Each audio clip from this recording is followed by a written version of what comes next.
প্রধান উপদেষ্টা doctor Mohammad ইউনূসের London সফরকালে তার সঙ্গে সাক্ষাৎ করবেন বিএনপির ভারপ্রাপ্ত চেয়ারম্যান তারেক রহমান।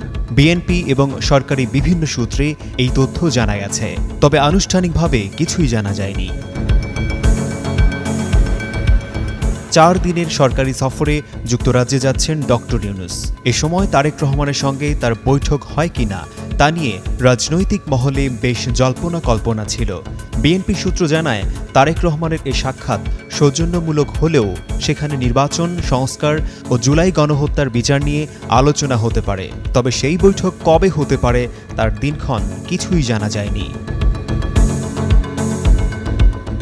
জাতীয় নির্বাচনের তারিখ নিয়ে বেশ টানাপোড়েন চলছে বিএনপি এবং অন্তর্বর্তী সরকারের মধ্যে।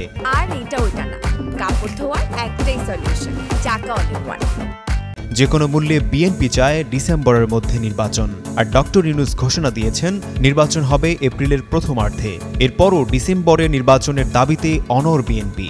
ধারণা করা হচ্ছে এসব বিষয়ে কিছুটা উঠে আসতে পারে ডক্টর ইউনূসের সাথে তারেক রহমানের বৈঠক যদি হয়। বাইরেও অনেক ব্যক্তি আছেন যারা হয়তো আমার কথা শুনে বলবেন যে কি তারেক রহমান শুধু ভোট ভোট ভোট কথা বলছে।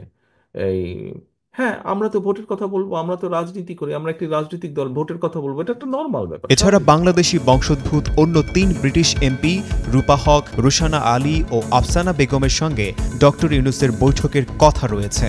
তবে বাংলাদেশি অভিবাসীদের পক্ষ থেকে ডক্টর ইউনূসকে নাগরিক সংবর্ধনা ও মতবিনিময় অনুষ্ঠান বাতিল হয়েছে। এদিকে ডক্টর ইউনূসের সাক্ষাৎ চেয়ে চিঠি দিয়েছেন সাবেক প্রধানমন্ত্রী শেখ হাসিনার ভাগ্নি টিউলিপ সিদ্দিক। ডক্টর ইউনূস সেই চিঠির সাড়া দেবেন কিনা তা নিয়েও বিস্তারিত কিছু জানা যায়নি।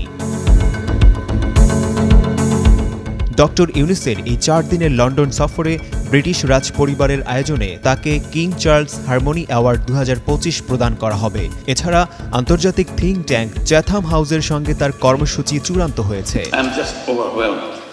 আশিকুর রহমান, যুগান্তর নিউজ।